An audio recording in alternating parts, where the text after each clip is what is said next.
Hey guys, my name is Jeff, and this is the Dodge Hornet RT Track Pack. Now, Hornet was actually an AMC nameplate, but at some point in the 90s, AMC actually merged into Chrysler. The other interesting thing is that despite not having a Hemi V8 here in the Hornet, Dodge leans heavily into the sporty nature of the Hornet as its key differentiator from other CUV or compact SUV competitors. And in this video, we'll go through the exterior, the interior, the powertrain. Of course, we'll take it for a drive so we can figure out just how sporty the new Dodge Hornet is. So here it is, the Dodge Hornet, which comes offered in two different trims. The base model GT starts at $31,400, and then the more powerful RT, which this is, starts at $41,400. And this particular one we have today, as equipped, around $54,000 and features things like the track package, the blacktop package, and even the tech package, which we'll get into more in a sec. Now, the Hornet's an interesting vehicle. For this Hornet, it's actually shared with the Alfa Romeo Tonale, and they share quite a lot of similarities, as I'll point out throughout the video. The other thing is that this platform that they're both based on has actually been around for a while. The Jeep Compass was also based on this platform, but if you go back even further, so was the Fiat SUV. But let's get into it. So this particular Dodge Hornet is finished in Acapulco Gold, which is this fantastic metallic gold that just really pops in the sun. I like the styling that they picked for this vehicle. I think it's one of the sharper vehicles in its class by far. And when you look at the front of it, I feel as though it is distinctly Dodge. Obviously, the base silhouette is similar to the Tonale, but the front here kind of reminds me of the Dodge Charger, which isn't a bad thing. You get LED lights, that Dodge badge looks nice and aggressive. And these are actually functional hood vents in here as well, which is quite sharp, but I'll show you more on that when we open the hood. As we take a look at the rest of the car, we actually have struts front and rear, and this thing, when properly equipped, can even tow up to 2,000 pounds. Now, some of the cool things, like this one being equipped with the track pack, means we actually get the dual mode sport suspension, which can be adjusted depending on what drive mode you're in, like for these sporty drive modes. The other cool thing is we have these 20-inch wheels here, which are finished in black, but they come with red Dodge calipers as part of that track package. You also get disc brakes front and rear, and these are actually wrapped in Michelins, which is quite a nice feature.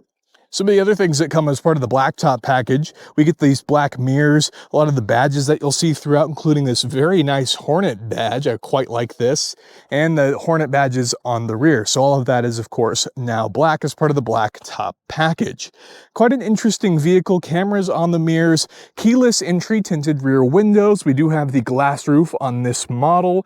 It looks pretty sharp. The other interesting thing is because this is the higher trim RT, the RT comes with that hybrid drivetrain.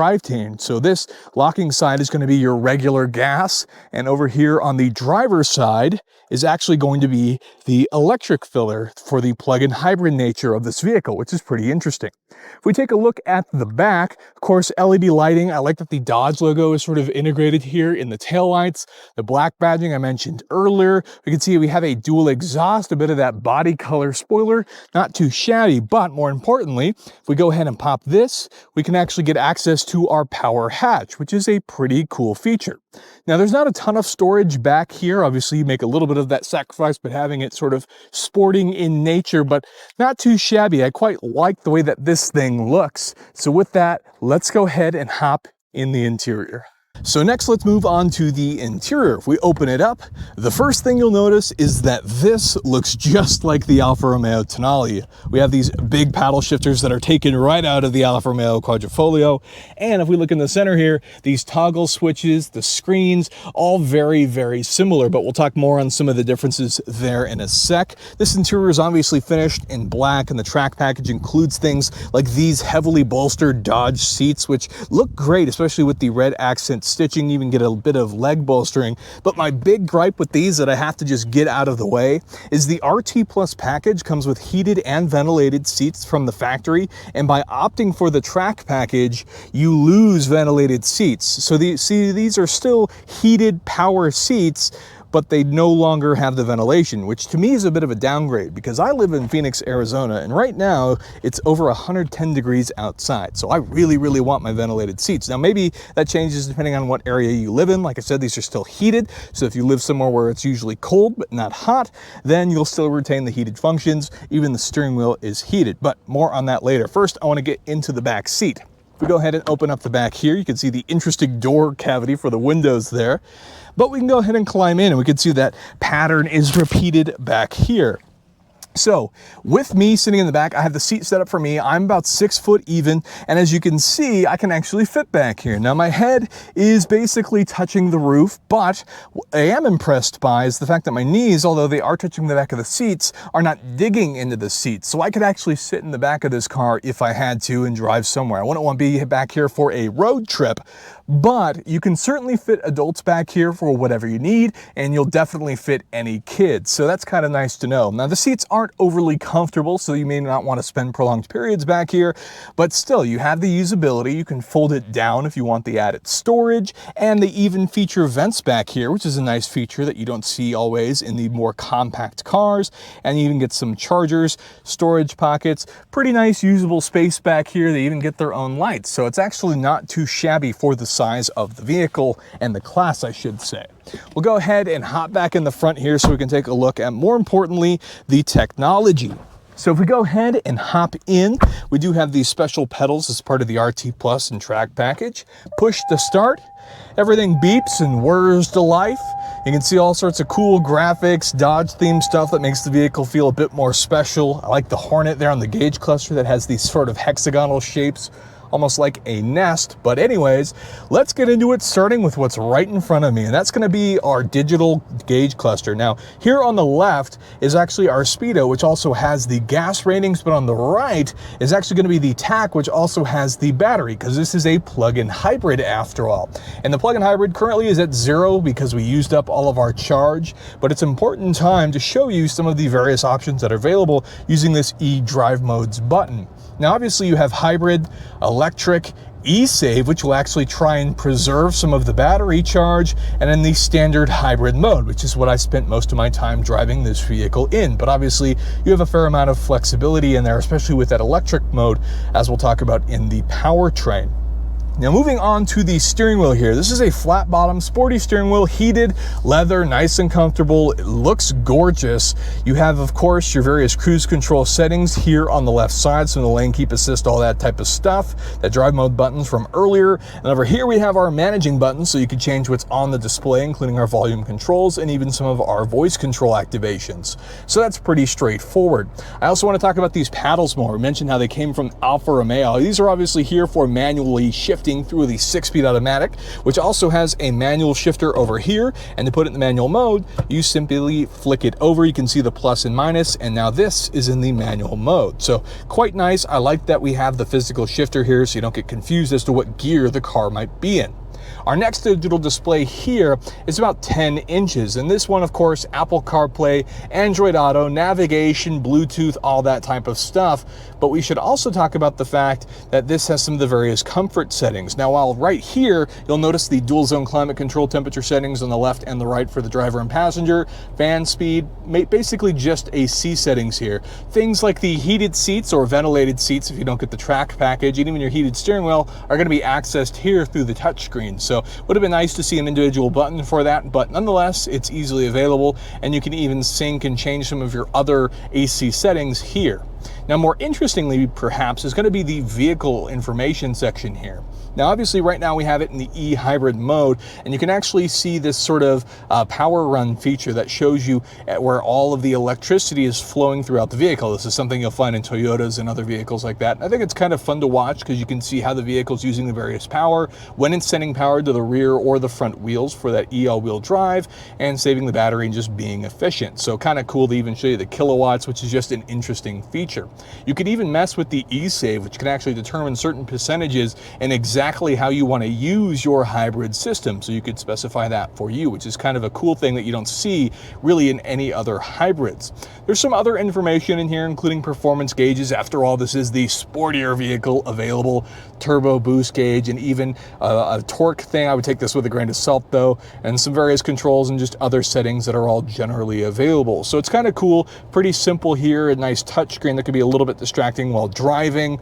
Down here below, we actually have our engine start stop button, and including our sport button, which is going to keep the RPMs high, make the vehicle feel a bit more responsive. Again, more so into that sporty. This is going to do more, I would say, than most vehicles in the class. Don't have really much to do with sport buttons, or really have no business having a sport button. Below that is a wireless charger, some plugins here with both USB Type-C and standard USB, 12-volt plugs, so all fairly standard stuff there. I did want to talk about some of the changes between this and the Alfa Romeo. The Alfa Romeo actually uses this spot here for some of its drive mode selects, and the engine start-stop is where the e-drive modes are here on the Hornet, so that's one of the main changes. Otherwise, the sort of plasticky interior, the lack of sort of soft touch materials anywhere from the main things that you interact with is pretty standard between both this and the Tonale. You get a Harman Kardon sound system, and these seats are quite fun. The cup holders leave a lot to be desired. Electronic parking brake, additional volume adjustment, parking assist, quick access buttons, and even a very, very tiny storage compartment. You do get actual buttons here for like a garage or a gate. You get an actual light up mirror, which is a nice feature. You don't always get lights on some of the cars that are a little bit cheaper. And then you do get your variety of window controls, including for the panoramic roof there. So quite nice there. It's not too shabby, all things considered. I would have liked to see a bit more soft touch materials throughout. Like even this, it looks kind of soft, but it's not really that soft. But the things that you interact with regularly, the steering wheel, the shifter, and the seats are all soft touch materials. So that's a quick look here in the interior. I should, I guess, quickly mention the light controls and even your gas pump and hatch controls are also available to you as the driver, along with memory settings for those power adjustable seats. So that's a quick look at the interior of the Dodge Hornet. The Hornet features two different powertrains determined by which of the two trims you choose. The base GT features the Hurricane 4 turbocharged 4-cylinder engine, but the performance-focused RT gets the more powerful hybrid engine found in the Alfa Romeo Tonale. A turbocharged 1.3-liter inline 4-cylinder engine utilizing two electric motors to produce a combined 288 horsepower and 383 pound-feet of torque with an available 30 horsepower boost via the Hornet's power shot ability. The hybrid engine is paired with a 6-speed automatic transmission and sends power to all four wheels via the E all-wheel drive. The Hornet weighs around 4,200 pounds, but achieves 0 to 60 in 5.6 seconds with a top speed of 128 miles per hour, which definitely makes the Hornet one of the fastest vehicles in the CUV or compact SUV class. As for fuel economy, you can get about 30 miles or so from the dedicated EV mode, which is more than most hybrids and could be used for commuting. It has an EPA-rated 29 miles per gallon combined in mixed driving, so with the 11.2-gallon gas tank, you can get up to 300 miles of range depending on your driving. So what's it like to drive the Dodge Hornet? Well, when you get in, it is very much has some sporty pretenses to it with the way it's set up, especially with the track pack seats that have quite a bit of bolstering. And the minute you get on it, it's pretty quick. It's honestly really impressive that they managed to put all this into this vehicle, especially with that all-wheel drive that helps get up and go as well. Will even be better in, you know, not great weather conditions. What's interesting is this is by far one of the fastest, if not the fastest, CUVs or compact SUVs in the space. Now, that might not be what the majority of these people are looking for. I mean, these massive paddle shifters that are in here for nice clicky shifts are not going to be for everybody. I imagine 99% of the people that buy these won't even ever use those. They'll leave it in the automatic mode most of the time. And the downside of that is those paddle shifters tend to get in the way of your turn signal usage, which is a little bit frustrating because you kind of have to reach around them to get to the turn signals, which you're more likely to use more often than the paddle shifters. That being said, if you do use them, it's all fun. And it's even more interesting to me that you have that power shot mode to go ahead and boost how much power is available to make this thing even faster than its already insanely high horsepower rating, which is pretty impressive. impressive. Now, in terms of overall usability of this thing, the visibility is decent. It's not great. These A-pillars are really thick and will definitely block some items. The view out the back with that sort of sporty profile isn't that great either, and obviously you're already making sort of storage sacrifices for that fastback profile. It's not great, but if you don't back up that much or you just park back in, use the camera, it won't be that big of a deal all in all. The seats are actually pretty comfortable here in the Sporting model. I mentioned that bolstering is going to be quite good for holding you in place during sporty driving, but the fact that you sacrifice those ventilated seats really sucks. So I would have preferred that for this car, especially living in Phoenix, because it's currently over 110 outside right now. As far as the overall driving, it's not really that interesting dynamically. It's fine. It drives fine. There's no problems with it. It's just not that interesting. It's certainly quick and it will get up and go when you punch it, which is going to make it more useful for people that live in, let's say, hilly areas, or maybe you drive with your family in the car, and so it's a bit heavier and fully loaded. Then all of that is going to help in that power instinct, but I wouldn't say it's like a driver's vehicle by any means. It's just a sportier version of an SUV, which happens to come at a premium cost. The sound system is okay. The usability of everything in here is pretty easy while driving. Obviously, these sort of toggle switches that are available are quite easy to use while driving. Lots of physical buttons is always a good thing in my opinion. And all in all, it's not too shabby. It's a pretty interesting vehicle that at least stands out, and it's just a bit more unique than what's currently on the market. So there you have it. That is a quick look at the Dodge Hornet, which is one of the sportier, quicker, faster CUVs or compact SUVs that you can buy on sale today.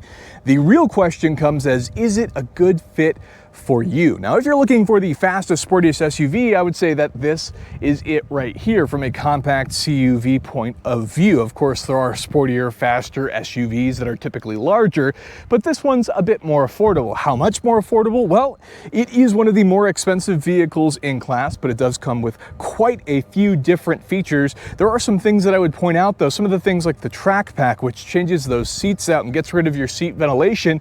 Here in Phoenix, that's pretty important stuff. I mean, it gets over 110 here in summer regularly. So certain features like that just don't make much sense to me, but obviously it might determine what sort of trim you get. Like, for example, do you need the E all-wheel drive in your vehicle? That might determine whether you get the RT or whether you go with the base model GT. Either way, if you take this thing for a drive, you can definitely get a feel for the sporty nature of it yourself in person. It's something that you can pick up pretty quickly. And this is even cheaper than the Alfa Romeo Tonale, but they share so many similarities that if you were considering that, I would recommend that you check out the Hornet first. So that's going to be it. I want to hear what you think about the Dodge Hornet. Let me know down below. And of course, if you enjoyed the video, could leave a thumbs up. I'd really appreciate it. And consider getting subscribed for more content like this in the future. With that, thank you so much for watching, and I'll see you in the next one.